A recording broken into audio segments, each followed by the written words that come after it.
ఇది ఎప్పుడు చూసారమ్మా ఇది ఘటన? పొద్దుట నీళ్ళు మోసుకుంటున్నారండి, ఎవరి పనులు చేసుకుంటున్నారు. అలా ఆయన ఊరి నుంచి వచ్చాడండి. ఎన్ని గంటలకి? పొద్దుట 6 కొలవచ్చు టయ్యానికి, పొద్దుట కొలేస్తుంది కదా టయ్యానికి.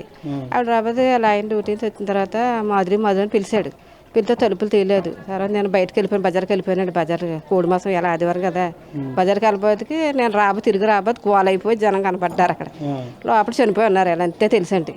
ఇంకా నాకు తెలియదండి. ఇంకా ఇప్పుడు అంటే రాత్రి ఏమైనా అరుపులు కానీ తెల్లారగట్ల ఏమైనా గేకలు కానీ ఏమైనా వినపడదా? తిరుగుతుంది కదండి, వినిపించలేదండి, ఏమి వినిపించలేదు. ఎవరికి వినపడుతుందండి? తలుపులన్నీ వేసుకుంటే ఏమి వినపడుతుంది? ఏమి లేదండి. మరి ఎలా జరిగిందో తెలియదండి, ఏం జరిగిందో కూడా తెలియదు. అంటే ఇంటి ఎదుర్కొంటూ ఉన్నారు మీకు ఇప్పుడు గతంలో ఇలా గొడవలు భార్య భర్త మధ్య? అలాంటి ఏముండదండి, అలాంటి ఏముండదండి. వాళ్ళు బాగానే ఉంటారు, ముగ్గురు పిల్లలందరూ చక్కగా ఉంటారండి. ఆ అమ్మాయి అంటే అతను అదే అంటాడు. ఏం జరిగిందో తెలియదు. ఇద్దరు బాగా పడి తెచ్చిపోతాడు ఆ పిల్లంటే అని. మాదిరి అని కూర్చోబెట్టి పని కూడా చేస్తాడు అతను. అలాంటివి ఏమీ లేదండి, నాకు తెలియదండి. అదే డ్రైవర్ అండి ఆయన. డ్రైవర్ అంటాం, నేను ఎక్కువగా మాట్లాడినండి. నేను మా ఊడికి అది ఎక్కువ మాట్లాడాను. తెలియదండి, ఏ విషయాలు తెలియదు. మరి ఇంట్లో ఉన్నారండి వాళ్ళు? దగ్గర సొంత ఇల్లు అండి. 9 సంవత్సరాలు 8 సంవత్సరాలు అవుతున్నాయండి, అవుతుందండి. పిల్లలు కూడా స్కూల్కి వెళ్తారండి పిల్లలు.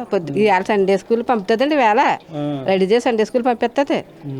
చర్చి మాందో, చర్చిలు అన్నీ బాగానే జరుగుతున్నాయండి. మరి మనకి తెలియదు కదండి. మరి చాలా ఘోరం, చిన్నపిల్లలు కదా, పిల్లల్ని అంత దారుణంగా బాధపడుతున్నామండి. పిల్లలవండి. మరి ఏం జరుగుతుందో మనకు తెలీదు. తలుపులన్నీ వేసి ఉన్నాయి, వేసి ఏమో వినబడదు. అది సౌండ్ ఎలా మనకు పాప పుణ్యమని తెలియదండి. లేని ఎందుకు ఎట్టడా వాళ్ళ మీద అదేం జరిగిందన్నది ఆ పోయిన మనిషికి తెలుసు, చేసిన వాడికి తెలుసు, మనకు తెలియదు కదండి. ఉంటుందండి, ఎక్కడికి వెళ్దాం. ఆయన తెచ్చి పడిసేస్తాడు, బాగా చూసుకుంటాడు, పడి తెచ్చిపోతాడు. ఆ పిల్లంటే పెద్ద పాటుగాడే. దండు అండి అతని పేరు, దండు ప్రసాద్. అంతే అండి. ఓకే. రాత్రి ఏమీ తెలియదండి. అలా ఆయన వచ్చే వరకు మాకు ఏం తెలియలేదండి. ఎలా ఉంటుందండి మాధురి? ఏ విధంగా ఉంటుంది అందరితో? ఎవరితోటి గొడవలు ఉండవండి, చాలా డీసెంట్గా ఉంటుందండి. ఉదయమే తెలిసిందండి? మాకు ఉదయమే తెలిసింది. అలా ఆయనగా డ్యూటీ నుంచి వచ్చేసరికి తెలిసింది, అంతే అండి. మాకు ఎవ్వరికి తెలియదండి. చిన్నపిల్లలు మరి అంత దూరం అలా ఎలా ఉంటారు? చిన్నపిల్లలు కూడా సరదాగా అందరితో సరదాగా ఉంటారండి. ఏం జరిగిందండి? ఇక్కడ ఇదిలో ఉంటారు మీరు, ఇక పక్కన గంటల దాకా పడుకున్న వాళ్ళ హస్బెండ్ వచ్చారంటండి. ఇలా డోర్ కొడుతుంటే పిల్లలు ఎవరో లేగలేదంట. ఇలాగ అటు సైడ్కి వెళ్ళి చూడబోతే పిల్లలు చనిపోయి ఉన్నారని తెలిసిందండి. ఇలా మేము అందరం వాళ్ళకి గేటుకి తాళం లాకేస్తుందండి, బయట గేటుకి కూడా అలాంటి దానికి. అది బద్దలు కొట్టుకుని వెళ్ళబోతే పిల్లలు వాళ్ళు చనిపోయి ఉన్నారండి బ్లడ్లో అలాగండి. ఆయన కూడా నైట్ డ్యూటీకి వెళ్ళాడంట. మరి అది మనకి నైట్ డ్యూటీకి వెళ్ళారంట. పిల్లలు చిన్నపిల్లండి, వాళ్ళే చర్చికి వెళ్ళిపోవడం రావడం అందరూ బాగానే ఉంటారండి. అటువంటి గొడవలు ఏమీ లేవండి భార్యాభర్తల మధ్య. మరి అందుకంటే మనకేం తెలియదండి. అటుపక్క లాక్ చేసి ఉందంట, అయ్యప్ప ఓపెన్ చేసి ఉందంట బ్యాక్ సైడ్. ఇటు అన్నీ కూడా అతను వచ్చాకే తెలిసిందండి అందరికీను. అప్పటి వరకు ఎవరికి తెలియలేదండి. అప్పటి వరకు అందరూ నీళ్ళు పట్టుకోవడం అన్నీ కదండి. 8 గంటలకే ఎవరి పనులు వాళ్ళు ఉంటారా, నీళ్ళు పట్టుకోవడం. అతను 8 గంటల డ్యూటీ దిగుతుంటాడండి ఎప్పుడు. ఆ 8 గంటలకు వచ్చినప్పుడు చూసాడంట. చూసే గోడ ఎట్టపోతే అందరూ వెళ్ళారండి అనమాట. అతను గోడ దూకి బయటకి ఎందుకు రాలేదని అడిగితే గోడ దూకి వెళ్ళి చూసాడంటండి అతను. ఇలాగా చూసి బాడీలు ఎలా ఉన్నాయి అక్కడ?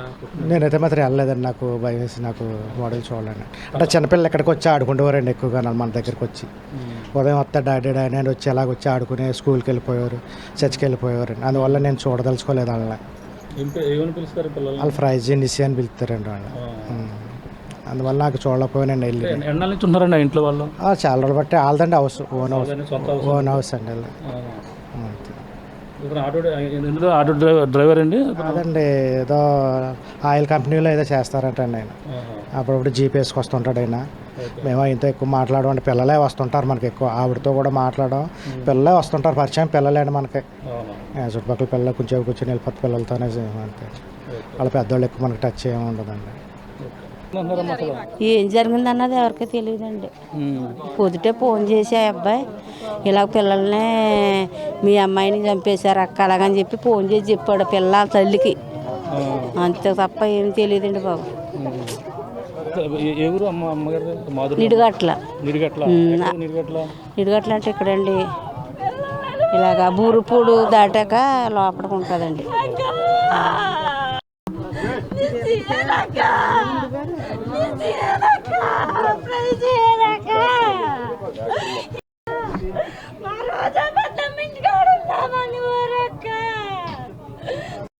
రోజు పెద్దమ్మ ఇంటికాడే ఉన్నామండి. నేను ఎప్పుడు చూసినా వచ్చాక ఫోన్ చేస్తానక్క. నాకు కంప్లైంట్ ఉంది పెద్దమ్మ. పెద్దమ్మ మరో పెద్దమ్మ కంప్లైంట్ ఉంది పెద్దమ్మ. ధనుంజయ ప్రసాద్తో పాటు అలాగే కుటుంబంలో అదే ఇదే సొంత ఇంట్లో ఏదైతే ఉందో ఈ యొక్క సీతారామ ఆ పేటలో అయితే గత కొన్నాళ్ళ నుంచి కూడా ఉంటున్నారు. ఇదే నివాసం. అలాగే ఎవరైతే నిస్సీతో పాటు ఫ్రైజీ ఇద్దరు కూడా ఇదే వీధిలో చక్కగా నిన్న మొన్నటి వరకు కూడా చాలా అల్లారు ముద్దుగా ఆడుకుంటూ ఉండేవారు. కానీ రాత్రికాల సమయంలో ఏం జరిగిందో తెలియదు. ఇదే ఇంటిలో అందరూ కూడా విగత జీవిగా మొత్తం పడిపోయి ముగ్గురు కూడా శవాలుగా కనిపించినటువంటి పరిస్థితి ఉంది. మనం చూడొచ్చు. పోలీసులు అయితే ఇప్పుడు ఇంటిని మొత్తం మృతదేహాలన్నీ కూడా పోస్ట్ మార్టంకి అయితే తరలించారు. అలాగే ఆ ఇంటిని కూడా ప్రస్తుతం అయితే సీజ్ చేసినటువంటి పరిస్థితి. ఎవరైతే మాధురి భర్త అయితే ఉదయం వచ్చిన సమయంలోనే తాళాలు వేసి ఉన్న పరిస్థితి ఉందన్నారు. అలాగే గోడ దూకి లోపలికి వెళ్ళి చూస్తే వాళ్ళందరూ కూడా చనిపోయి ఈ విధంగా తలకి బలమైన గాయాలు ఉన్నాయని కూడా చెప్పుకొచ్చినటువంటి పరిస్థితి ఉంది. మొత్తం వీళ్ళందరూ కూడా ఉదయం అంటే రాత్రి సమయంలో జరిగి ఉంటుంది. ఉదయం సమయంలో అందరూ కూడా ఎలాగా కుళాయిలు వచ్చే సమయం కాబట్టి అందరూ కూడా నీళ్లు పట్టుకుంటున్నారు. అందరూ కూడా ఉంటున్నారు. భర్త వచ్చి ఇంట్లోకి వెళ్ళి చూసిన తర్వాత మాత్రమే ప్రతి ఒక్కరు కూడా తెలిసిందని కూడా ఇక్కడ ఉన్నటువంటి స్థానికులందరూ కూడా చెప్పుకొస్తున్నారు. ప్రస్తుతం ఇక్కడ స్థానికులు ఉన్నారు. మాట్లాడే ప్రయత్నం చేద్దామా. చెప్పమ్మా, అసలు ఘటన ఏ విధంగా జరిగింది? అసలు ఏమంటున్నారు? అంటే ఇప్పుడు ఈ సంఘటన రాత్రికాల సమయం జరిగిందా, పొద్దుట ఇప్పుడు జరిగిందండి? ఈ సంఘటన చూస్తే రాత్రే జరిగి ఉంటుందండి. కానీ ఉదయం మాకు ఫోన్ వచ్చింది, ఇలా మీ పక్కింటి వాళ్ళు ఇలా చనిపోయారు అనేసి వచ్చారు. అలా ఆయన వచ్చి తాళాలు వేస్తుంటే తాళాలు బద్దలు కొట్టాడట. ముగ్గురు కూడా రక్తం మడుగులో పడి ఉన్నారు. ఎన్నాళ్ళ నుంచి ఉంటున్నారండి ఇంట్లో వాళ్ళు? ఇంచుమించు లేదంటే 15 సంవత్సరాల నుంచి ఇక్కడ ఉన్నారు. 15 సంవత్సరాల నుంచి ఉంటున్నారు. చక్కగా మా భార్య భర్తలు పిల్లలు చక్కగా అన్యోన్య సంసారం చేస్తున్నారు.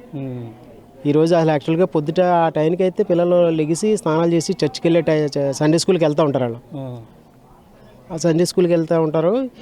కానీ అనుకోని సంఘటన జరిగింది. ఇది మాకు ఈ పేటలో చాలా భయంభ్రాంతులుగా ఉన్నాము. ఎందుకంటే పోలీసు కూడా బాగానే వచ్చి సహకరించారు. వచ్చి ఇది అంటే ఈ ముద్దాయి ఎవరన్నది పట్టుకుంటేనే కానీ మళ్ళీ ఇలాంటి సంఘటనలు మళ్ళీ అనేక రిపీట్ అయిపోతాయి. అతి వేగంగా కూడా అది పోలీసు ఈ కేసుని ఛేదిస్తారని కూడా ఆశిస్తున్నాం. అంటే గతంలో ఏమైనా గొడవలు ఈదులు జరిగినట్టు కానీ మీ ఇల్లు ఎక్కడండి ప్రస్తుతం? పక్కనండి. నేను నా మిస్సెస్ 2వ వార్డు కౌన్సిలరు. ఈ పక్కనండి. మేము పక్కనే ఉంటాము. ఫ్యామిలీ పరంగా అయితే ఏ విధమైన గొడవలు లేవు వీళ్ళకి. వాళ్ళు ఎన్నాళ్ళ నుంచి ఉంటున్నారు? 15 సంవత్సరాల నుంచి ఉంటున్నారు. 15 సంవత్సరాల సొంత ఇల్లే. సుమారుగా వీళ్ళకి ఇంకొక 2 ఇల్లు కూడా వెనకాల ఉన్న ఇల్లు పాడైపోయిన ఇల్లు కూడా వాళ్ళదే. పక్కన ఒకటి స్లాబ్కి రెడీగా ఉంది, అది వాళ్ళదే. ఏం చేసుకుంటాడండి ప్రసాద్? అతను ఈ Prasad tipper driver, lorry driver, tipper driver. నిన్న డ్యూటీకి కూడా లిల్లు ఉన్నాడు. పొద్దుటే మార్నింగ్ 7 గంటలకు వచ్చాడు ఇంటికి వచ్చే టైంలో ఇలా జరిగింది. అంటే అసలు ఏం జరుగుతుంది? చిన్నపిల్లలు మరీ దారుణంగా, పెద్దవారికి ఏమైనా కక్షలు ఏమైనా ఉంటే పెద్దవాళ్ళు చూసుకోవాలి. చిన్నపిల్లల్ని అంతే దారుణంగా చంపడం ఎలా చూడాలి? చిన్నపిల్లలు అదే మరి మాకు విచక్షణారహితంగా అంటే ఏ సైకో లేకపోతే ఎవరన్నా ఇంట్లో సొరపడ్డారా అంటే తలుపులు తీసి అంటే అటువైపు తాళాలు కూడా తీసున్నాయి. ఏమన్నా ఈమెనా తలుపులు కొడితే తీస్తే ఈలోగా దొంగలు ఎవరన్నా వచ్చి విచక్షణారహితంగా ఏం లేకపోవడంతో గోల పెడుతున్నారని ఏమైనా చేసి ఉండొచ్చా? ప్రజలు ఇక్కడ అనుకునే భావాలు. చెప్పండి, చిన్నపిల్లల్ని ఏ విధంగా చేయడం, ఏ విధంగా చూడాలి? చాలా ఘోరం అండి. అలా చిన్నపిల్లల్ని అలా చేయడం అన్నది చాలా ఘోరం. ఏదైనా ఉంటే పెద్ద అంత చిన్నపిల్లలు కూడా ఆలోచించకుండా అలా చేశాడంటే ఆలోచించవలసిన విషయం. పిల్లల్ని కూడా తల మీద కొట్టారన్నారు. అది పోలీసులు కూడా చూశారు. అది ఎంతవరకు అంటే కత్తులు గట్ట ఏమైనా ఉన్నాయండి? కొట్టారండి, తల మీద వెనక్కి బ్యాక్ సైడ్ అందరినీ కూడా మ్యాక్సిమం బ్యాక్ సైడ్ కొట్టి తర్వాత విచక్షణారహితంగా మొహాలు బద్దలు కొట్టేశాడు. ఒక పాపకైతే బాగా కొట్టేశాడు. తల్లికి కూడా ముఖం కనపడకుండా కొట్టేశారు.